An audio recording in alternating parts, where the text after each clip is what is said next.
오늘 우리에게 주신 하나님 말씀은 누가복음 7장 11절에서 17절까지 말씀입니다. 누가복음 7장 11절에서 17절까지 말씀을 교독하겠습니다.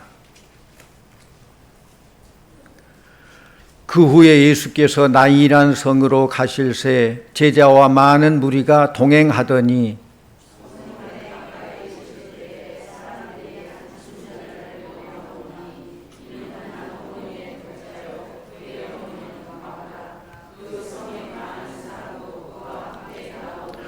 주께서 과부를 보시고 불쌍히 여기사 울지 말라 하시고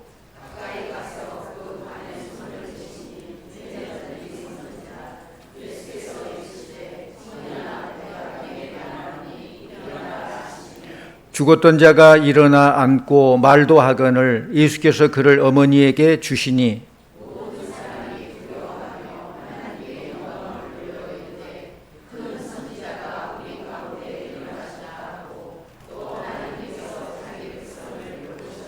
함께합니다. 예수께 대한 이 소문이 온 유대와 사방에 두루 퍼지니라. 아멘. 이 시간 할렐루야 찬양대에 찬양이 있겠습니다.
감사합니다.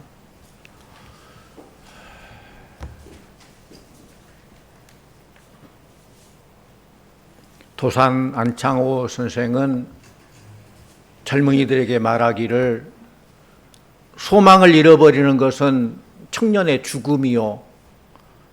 청년의 죽음이 있으면은 민족도 죽는다라는 그런 말을 했습니다.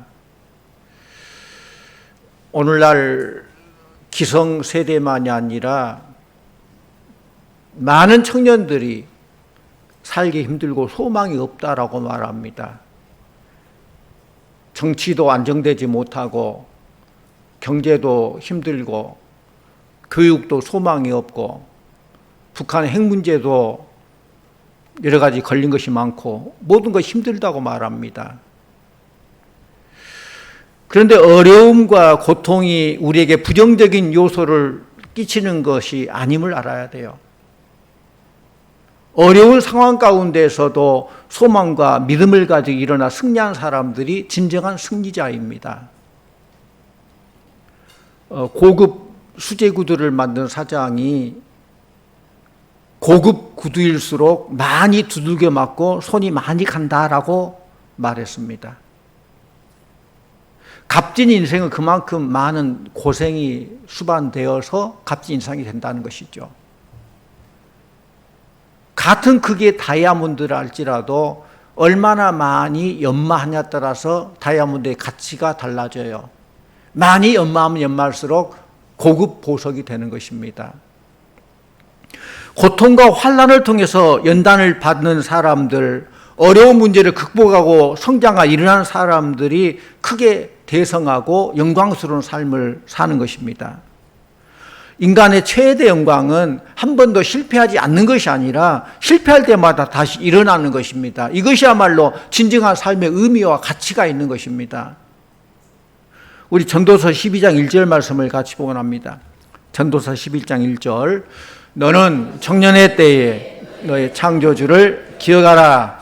곧 곤고한 날이 이르기 전에 나는 아무 낙이 없다고 할 때가 가깝기 전에. 성도님들, 우리들의 남은 인생의 날 중에서 오늘이 가장 젊은 날인 줄로 믿습니다. 남은 삶 중에 우리가 사는 동안 오늘이 가장 젊은 날이에요. 더 늦기 전에 하나님 앞에 나와야 된다는 거예요. 어려움을 당하고 고통당하고 힘들 때에 하나님께 나와야 된다는 것입니다. 오늘날 세상을 바라보면은 낙심할 일이 참 많습니다. 울 일이 참 많습니다. 죽을 일이 쌓였습니다. 하나님을 의지하지 않고 현실과 환경을 바라보면은 소망 없는 부정적인 평가를 내릴 수밖에 없어요. 오늘 읽었던 이 말씀 보면은 예수님께서 나인성 과부의 죽은 아들을 살리신 사건입니다. 이 기적의 사건이 오늘 저와 여러분에게 소망과 위로가 되기를 원합니다. 예수님께서 갈릴리 지역을 두루 다니며 복음을 전파하시다가 나인이라는 곳에 갔는데 그곳에서 장례 행렬을 보게 돼요. 그 장례 행렬 뒤에는 한 여인이 대성통곡하고 있습니다. 이 여인은 남편을 잃은 과부인데 이제 독자인 아들마저 죽자 절망과 슬픔을 이기지 못하고 울부짖고 있는 것입니다. 예수님께서 그 불쌍한 광경을 보시고 가까이 가서 울지 말라 위로하시고 죽은 아들의 관에 손을 대시며 청년아 내가 네게 말하노니 일어나라 명하자 죽었던 청년이 살아난 역사가 일어났습니다.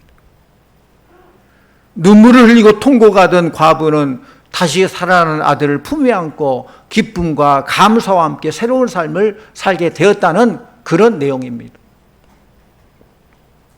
사랑하는 성도님들, 여기서 우리는 무엇을 깨달을 수 있습니까?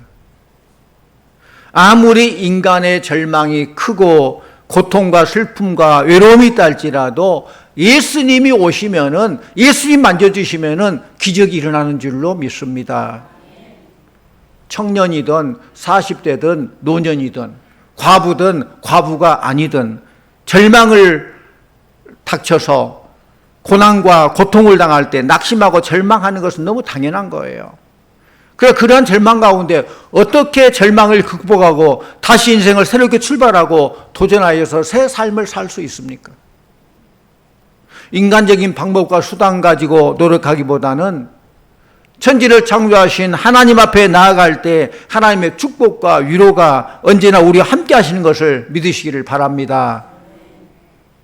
우리 인간의 생사와 복을 다스리신 하나님 앞에 기도할 때에 하나님께서 믿음을 주시고 소망을 주시고 은총을 베풀어 주시는 것입니다. 예수님께서 청년아 일어나라 하신 말씀이 저와 여러분에게 은혜가 되기를 원합니다. 우리 11절 12절 같이 봅니다. 11절 12절. 그 후에 예수께서 나인이란 성으로 가실새 제자와 많은 무리가 동행하더니 성문에 가까이 이르실 때에 사람들이 한 죽은 자를 메고 나오니 이는 한 어머니의 독자요 그의 어머니는 과부라. 그 성에 많은 사람도 그와 함께 나오거늘. 예수님께서 나인 성에 도착했을 때에 한 장례 행렬을 만났습니다. 과부인 어머니에게 유일한 소망이었던 아들이 죽었다는 것입니다. 예수님은 슬퍼 통곡하는 과부를 보시고 불쌍히 여기셨습니다. 우리 인생도 잔치집과 같은 즐거운 일만 있는 것이 아니라 장례식 같은 슬픈 일이 참 많습니다. 우리 주위에도 장례식처럼 슬피 울고 피가 나며 외롭게 사는 사람들이 있습니다. 장례 절차가 슬픈 일이지만은 오늘 이 말씀에 나온 장례 행렬은 더더욱 슬픈 장례예요. 하나밖에 없는 자식이 죽은 과부의 심정 생각해 보십시오. 기대고 의지했던 남편이 죽었을 때도 한없이 슬퍼 울었을 것입니다. 이제 그래도 자식 하나 있어서 그를 소망을 두고 잘 키웠는데 또다시 죽은 아들 때문에 눈물을 흘리며 통곡하게 된 것입니다. 오늘날 현대인들은 이 과부와 같은 삶을 살고 있지 않습니까? 뭔가를 의지하고 소망했던 그것이 하나하나 없어집니다. 믿었던 것, 의지하고 바랐던 것이 하나씩 없어지고 결국에는 모두 사라집니다. 정치도 믿을 수 없고 경제도 믿을 수 없고 과연 누구를 의지하며 살아가야 합니까? 오늘날 이렇게 마치 남편이 죽고 아들이 죽은 과부처럼 몸부림치고 사는 사람들이 참 많이 있습니다. 절망과 고독과 외로움 속에서 몸부림치며 술로, 마약으로, 도박으로 뭔가 만족을 얻으려고 돌파구를 찾지만은 찾지 못하고 고통스러워하는 참 많은 사람들이 있습니다. 성경 말씀 보면 과부를 뭐라고 표현합니까? 과부에 대해서 참 외롭고 슬픈 자로 표현하는데 신명기 14장 29절 말씀 같이 옵니다. 신명기 14장 29절. 너희 중에 분깃이나 기업이 없는 레위인과 내 성중에 거류하는 객과 및 고아와 과부들이 와서 먹고 배부르게 하라. 그리하면 내 하나님 여호와께서 내 손으로 하는 범사에 내게 복을 주시리라. 아멘. 우리 하나님께서는 객과 고아와 과부를 사랑하셨어요. 또 우리 하나님께서는 객과 고아와 과부를 사랑하는 자들에게 복을 주시겠다라고 약속하셨습니다. 요한복음 11장에 보면은 병들어 죽은 오라비 때문에 마리아와 마르다가 슬퍼하고 있을 때 예수님께서 찾아가서 내 오라비가 다시 살리라 라고 말씀하셔요. 우리 요한복음 11장 25절 26절 함께 봅니다. 예수께서 이르시되 나는 부활이요 생명이니 나를 믿는 자는 죽어도 살겠고 무릇 살아서 나를 믿는 자는 영원히 죽지 아니하리니 이것을 네가 믿느냐. 이 물음에 믿습니다 라고 대답할 때 우리 주님께서 무덤가로 가셔서 나사로를 살려주셨어요. 나사로야 나오너라 살려주셨어요. 영국의 유명한 시인인 존 밀턴은 이런 말을 했어요. 가장 많이 고난당한 사람이 가장 많은 영광을 누리고 가장 위험한 곳을 통과한 사람에게 큰 승리가 주어진다. 고난이나 위험이 때로는 우리에게 성공의 동기, 요소가 될 수 있고 그것을 잘 통과함으로 큰 사람이 되게 된다는 거예요. 여러분 앞에 고난이 있다면은, 아, 그렇구나. 나에게 더 큰 복을 주시기 위한 이 관문으로 이걸 뚫게 하구나. 너 잘 만났다. 내가 너를 잘 이겨나가고 큰 복을 받으리라. 기대하면서 잘 이겨나가야 돼. 로마 시대 교부인 아우구스티누스는 하나님의 도성이란 책을, 아주 유명한 책을 썼는데 그 주 내용은 이렇습니다. 인생에는 고통이 다가온다. 고통은 동일하지만 그것을 당하는 사람에 따라 다르게 변한다. 악한 사람은 하나님을 원망하여 고통으로 심판을 받지만 선한 사람은 그 고통을 통하여 겸손하게 깨어지고 회개하여 하나님 앞에 구원받고 감사와 찬송을 하게 된다라는 것입니다. 성도님들, 악한 사람은 고통당할 때 그 고통이 심판으로 다가오지만은 선한 사람은 그 고통이 구원의 역사로 나타나게 된다는 거예요. 우리는 믿음으로 의롭게 된 성도들입니다. 믿음을 가지고 인생을 삶으로 하나님 말씀에 늘 귀를 기울이고 말씀대로 순종하며 나아가는 우리 모두가 되기를 원합니다. 독일의 종교개혁자 마틴 루터는 아무리 험한 시험과 역경이 몰아친다 할지라도 사망 권세를 이기고 부활하신 예수님을 생각하면 우리의 삶에 새로운 용기가 희망이 넘친다. 고통 가운데서 우리 주님 바라볼 때에 소망이 생긴다는 거예요. 생각해 보십시오. 우리가 아무리 힘들고 어렵고 처절한 절망에 빠진다 할지라도 십자가에 죽으신 예수님의 죽음만큼 비참하겠습니까? 십자가 죽음에서 부활하신 예수님의 승리가 나의 승리가 되고 예수님의 영광이 나의 영광이 되고 예수님의 부활이 나의 부활이 됨을 믿으시기를 바랍니다. 오늘날 세상 사람들이 돈 하면서 세상으로 나아가지만은 돈 벌고 난 후에 병든 사람들이 얼마나 많은지 몰라요. 세상적으로 환경적으로 보면 좀 살만하다라고 하는데 그때 몸은 이미 병들어서 힘들고 고통당하는 그런 경우가 참 많아요. 인생을 돈과 바꾸고 세상과 바꾸어서 건강을 잃어버리는 사람들이 많습니다. 영적으로 건강해야 육적으로도 건강하고 하나님 앞에 축복받아야 진정한 축복이 되는 거예요. 그러므로 하나님 앞에 겸손하게 하나님 주여 나를 불쌍히 여기소서 기도하고 매달릴 때 하나님께서 가장 적합한 때에 가장 좋은 것으로 기도 응답해 주실 줄로 믿습니다. 우리 13절 말씀을 같이 봅니다. 13절 주께서 과부를 보시고 불쌍히 여기사 울지 말라 하시고 예수님께서 과부를 보시고 불쌍히 여기셨습니다. 예수님은 슬픔에 눈물을 흘리는 과부를 그냥 지나칠 수가 없었어요. 그대로 둔다면 과부는 아마 울고 또 울다가 지쳐 쓰러질지도 몰라요. 그런데 예수님께서 과부를 보시고 울지 말라. 예수님께서는 우리의 눈물을 거두어 주시고 우리의 마음속에 평강 주시기를 원하시는 주님이셔요. 오늘날 세상 사람들이 죄악과 절망과 슬픔과 질병 속에서 계속 눈물을 흘리며 산다 할지라도 예수님 만난 우리들은 더 이상 눈물을 흘릴 필요가 없어요. 우리 주님 말씀하십니다. 울지 말라, 낭망하지 말라, 절망하지 말라 말씀하시기 때문입니다. 하나님 믿는 사람에게는 반드시 구원의 역사가 나타나게 될 줄로 믿습니다. 아브라함과 사라의 몸종 하갈이 아들 이스마엘을 데리고 집에서 쫓겨났을 때에 들에서 물이 떨어져서 목이 말라 죽을 지경이에요. 창세기 21장 16절 말씀 보면은 하갈이 하나님 앞에 소리질러 울면서 이렇게 말합니다. 내 아이가 죽는 것을 차마 보지 못하겠습니다. 이렇게 울부짖을 때에 하나님의 천사가 나타나서 하갈의 눈을 밝혀서 샘물을 보게 하여서 목말라 죽어가는 하갈과 이스마엘을 살리고 구원의 역사를 베풀어 주셨습니다. 하나님은 오늘날도 눈물을 흘리며 통곡하며 기도하는 자의 눈물을 닦아주시고 그 기도를 들어주시고 응답해 주시는 줄로 믿습니다. 마태복음 14장 14절 말씀 함께 봅니다. 마태복음 14장 14절 예수께서 나오사 큰 무리를 보시고 불쌍히 여기사 그 중에 있는 병자를 고쳐 주시니라. 아멘. 하나님께서 여러분을 불쌍히 여기심을 믿으시기를 바랍니다.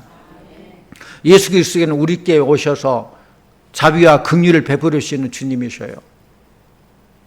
오늘날 수많은 사람들이 하나님의 도우심으로 질병에서 고침받고 문제에서 해결받고 위로받는 그런 일들이지 않습니까?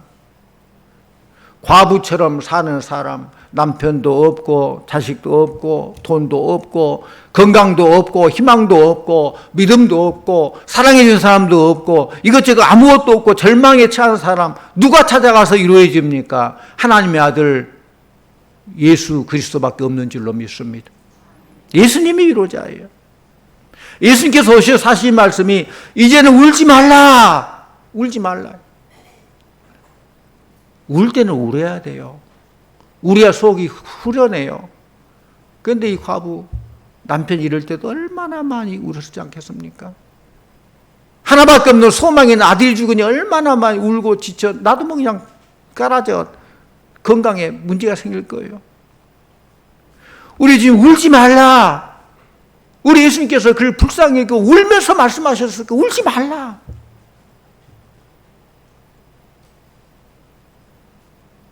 우리 14절 15절 같이 옵니다. 14절 15절 가까이 가서 그 관에 손을 대 맨 자들이 서는지라 예수께서 이르시되 청년아 내가 내게 말하노니 일어나라 하시매 죽었던 자가 일어나 앉고 말도 하거늘 예수께서 그를 어머니에게 주시니. 예수님께서 그 장례 행렬에 다가가시더니 그 관에 손을 대시며 청년아 일어나라 라고 명하십니다. 유대 시대의 관습에 하면은 죽은 시체는 부정한 것이에요. 시체를 손대면 부정을 타요. 하물며 모르는 사람 관에 손을 댄 사람이 누가 있겠습니까?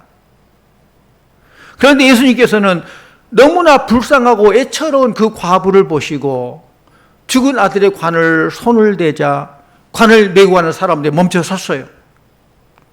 예수님께서 관 속에 죽어 누워있는 청년에게 청년아 내가 내게 말하노니 일어나라 라고 명하셨습니다.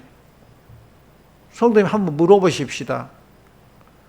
죽은 사람이 말을 알아들을 수 있어요? 없어요? 말도 안 되는 질문하니까 어이없어 대답도 안 하시네요. 죽은 사람이 말 알아들어요? 그렇다면 죽은 사람에게 말한 예수님의 그 행동을 이해할 수 있겠습니까? 아마 관을 메고 하는 사람들도 죽은 사람에게 말한 예수님의 그 행동을 보고 저 사람 뭔가 이상하다. 뭔가 잘못됐구나. 이상하게 생각했을 것입니다. 그런데 결과는 어떻습니까? 관 속에 죽어있던 청년이 살아났습니다. 할렐루야.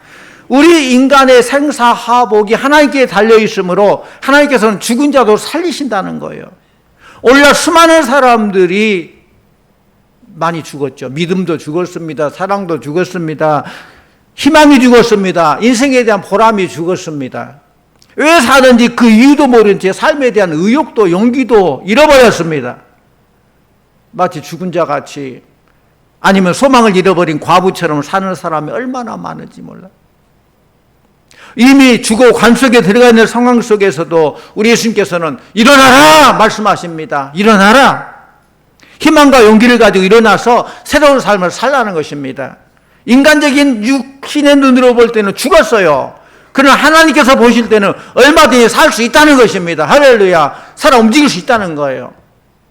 예수님께서 죽은 청년을 살려서 그의 어머니에게 주신 것처럼 여러분의 죽은 가슴, 여러분의 죽은 인생도 살려주실 줄로 믿습니다. 잠언 24장 16절 말씀 같이 옵니다. 잠언 24장 16절 대저 의인은 7번 넘어질지라도 다시 일어나려니와 악인은 재앙으로 말미암아 엎드러지느니라. 아멘. 의인은 7번 넘어질지라도 다시 일어난다라고 했습니다. 내가 일어나려고 몸부림친다고 해서 일어난 것이 아니라 하나님 말씀 의지해서 일어날 때 일어나게 되는 줄로 믿습니다. 하나님이 하시면 됩니다. 따라합니다. 하나님이 하시면 됩니다. 다시 한번 하나님이 하시면 됩니다. 할렐루야. 무에서 유를 창조하신 하나님, 죽은 자를 살리신 하나님, 불가능을 가능케 하신 하나님. 하나님 하시면 돼요. 살고 죽는 것은 결코 인간에게 달려있는 것이 아니라 하나님께서 주장하시는 것입니다. 넘어지면 다시 일어나면 됩니다. 실패했더라도 다시 일어나면 됩니다. 돈을 잃어버렸더라도 다시 벌면 됩니다. 그것 때문에 인생 포기하지 마시고 천지를 창조하신 하나님 앞에 기도한 여러분들 다 되시기를 축원합니다. 하나님이 하시면 됩니다. 누가복음 8장 54절 말씀 보면은 예수님께서 회당장 야이로의 딸이 죽은 것을 보고 아이야 일어나라 라고 말씀하셨어요. 일어나라. 이제 우리는 일어나라 하신 주의 음성을 듣기를 원합니다. 일어나라. 죽은 자도 일어나라. 안일하게 눌러 앉아있는 자도 일어나라. 이제는 끝났다고 하는 부정적인 생각이 아니라 어떻게 하면 살 수 있는가, 어떻게 하면 새로운 역사를 일으킬 수 있는가에 관심을 갖고 주님의 음성을 들어야 된다는 것이죠. 교회에서도 믿음 좋은 사람들을 보면은 되게 하나님의 그 능력, 하나님의 역사를 체험한 사람이에요. 하나님 앞에 크게 쓰임받는 사람들은 하나님 앞에 크게 연단받는다는 것을 믿고 지금 당하는 고통, 고난이 크면 클수록 축복과 영광도 크다는 것을 믿으시기를 바랍니다. 잘 이겨나갈 때 그렇다는 거예요. 여러분, 희망을 가지고 기도할 때 하나님이 함께 하십니다. 하나님께 기도하는 사람, 믿음을 가진 사람, 눈물로 기도하는 사람은 반드시 기쁨의 단을 거두게 된다는 것입니다. 나인성 과부의 아들처럼 죽음 같은 고난과 실패 속에서도 예수님의 능력 힘입어 다시 일어서서 하나님께 영광 돌리는 성도가 되기를 원합니다. 16절 17절 같이 옵니다. 16절 17절 모든 사람이 두려워하며 하나님께 영광을 돌려 이르되 큰 선지자가 우리 가운데 일어나셨다 하고 또 하나님께서 자기 백성을 돌보셨다 하더라. 예수께 대한 이 소문이 온 유대와 사방에 두루 퍼지니라. 아멘. 우리는 하나님 앞에 영광 돌려야 합니다. 잘 되면 잘 된 것 통해서 영광 돌려야 됩니다. 또는 힘들고 어려운 게 있다면 그걸 잘 이겨나가서 결국 하나님께 영광 돌려야 됩니다. 건강한 것으로 영광을 돌리시고 축복을 받아 영광 돌리시고 다시 일어서서 영광 돌리고 성공하여 영광 돌리는 여러분들 다 되시기를 바랍니다. 우리 인생의 역사를 통해서 하나님 앞에 서서 하나님께 역사를, 하나님의 영광 돌려드려야 돼요. 하나님의 살아계신 놀라운 역사가 여러분 개인과 교회를 통해서 이 나라의 민족에도 반드시 일어나고 열매 맺을 것을 믿습니다. 성도님들 주저앉아 낙심하고 두려놓고 포기하지 마시고 담대하게 믿음으로 나아가고 말씀 약속 부여잡고 나아가서 결국 승리하는 우리 성도님들 다 되시기를 간절히 축원합니다. 기도하십시오. 사랑의 하나님 아버지 참 감사합니다. 우리들을 천국 백성 삼아주시고 자녀 삼아주신 것 감사드립니다. 하지만 우리가 이 땅의 삶을 살 때 이 땅에는 낙심되는 일, 울 일, 죽을 일들 쌓였습니다. 그러나 주님 만남으로 울지 말라 하신 주의 음성 듣게 하여 주시옵소서. 일어나라 말씀하신 주의 음성 듣고 다시 일어나게 하여 주시옵소서. 그 결국 하나님의 큰 영광 드러내는 남은 삶이 되게 하여 주시옵소서. 예수님 이름으로 기도하옵나이다. 아멘.